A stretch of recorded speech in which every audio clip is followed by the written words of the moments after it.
Good morning mga kabahay. Ito nga palang aming Kana single attached dito po sa may Centera, Cabuyao, sa may Cabuyao, Laguna with a minimum lot area of 80 square meter and a floor area of 56.25 square meter. Provision for 3 bedrooms with 1 toilet and bath. Meron siyang carport at semi-complete po. No? So may papakita ko po sa inyo bakit siya naging semi-complete. Okay. So available nga pala ang mga unit ito dito through bank financing. By the way, ako pala si Chad Recaport, po ko real estate broker at nanonood po kayo ngayon ng aking house tour. Okay, so ikutan muna po natin yung property. So yung kanyang minimum lot area na 80 square meter ay mula po dito sa firewall na to, diretso. Sa harapan, mula po dito sa pader na to, hanggang dito sa mga sidewalk na to, 3 meters pa po ang setback na yan. And kung kayo po ay 80 square meter, hanggang dito po sa parang design na to ng bahay niya. Yung 80 square meter. So kung corner lot naman, pwede ka pang magkaroon ng excess lot na katulad niyan. Ito yung pinaka-carport niya. Dito sa side, meron kang sliding door from dining area and kitchen area palabas dito sa lanay mo. And sa likod, meron pa po kayong 2 meter na setback. So, gano'ng kalaking 2 meter? Mula dito sa pader na to hanggang dito sa pader na to. So, pwede kang mag-extend dyan. Pwede ma-extend yung kitchen mo. Pwede kang magpalagay ng isa pang kwarto dyan. So, mga aluminum, sliding, ang aluminum pala, itong mga ginamit na bintana. So, mga owning type. So may mga nakatayo na po dito sa project na to at may mga bagong blocks pa po na binuksan. So ito yung kanyang main door, steel door po ito at 90 cm ang lapad. Pagpasok po ninyo, papansin nyo na tiles na po siya, 60 by 60 ceramic. Okay, so yan yung kanyang interior. May pintura na po. So, wala pa siyang kisame. Yan po yung pinaka-slab niya. Pero maganda na itsura at mukha pong mataas. So, ito yung pinaka-living area niya. Hintatayuan natin.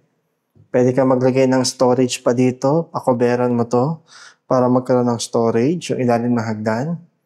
Yung kitchen area mo. So, possible dito mo ilalagay yung refrigerator mo or gas range mo.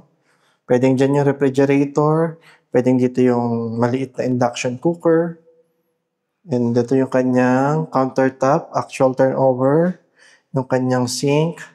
So, pwede ka magpalagay ng mga cabinet dito and dito kung sakali.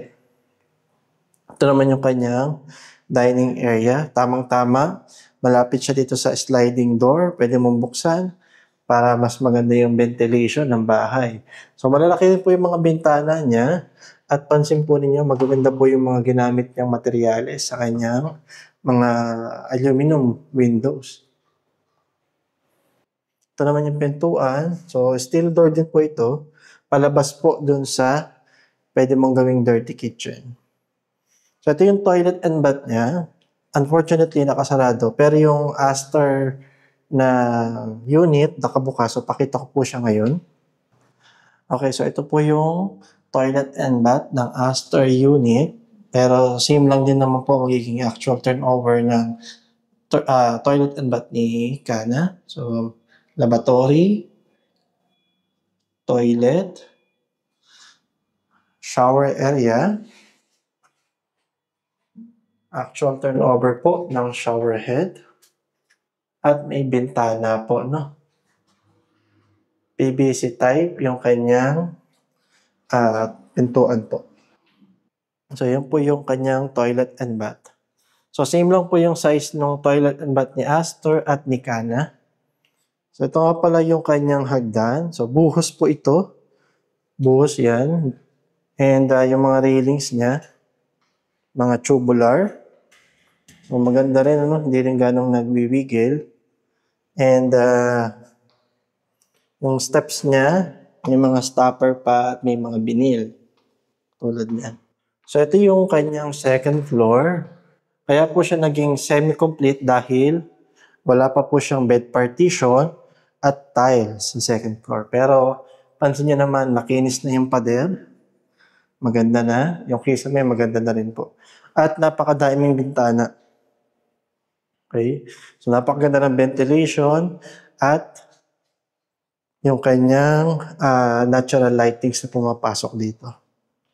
Okay, so yan po ang aming Kana single attached dito po sa may Sentera, Cabuyao. Sa computation po, ito po makita nyo ngayon sa screen ninyo. Yan po yung computation for bank financing. So total contract price din, reservation fee, down payment, monthly amortization at required gross monthly income. Sa mga amenity po, meron silang basketball court, clubhouse, may license to sell din po ang project na to, kaya po sure po kayo na maayos po magiging project na ito. Sa accessibility pala, malapit siya sa bagong public hospital ng Cabuyao. May mga pamilihan din pong malapit, may mga public school at saka po private school na malapit din po. No? Medyo malayo lang po yung papasok sa kanya mula po sa highway, mga I think 3 kilometers papasok po dito. Okay, so kung gusto niyo po mag-inquire ng aming Kana single attached, please contact me on my mobile number or Facebook page. Thank you.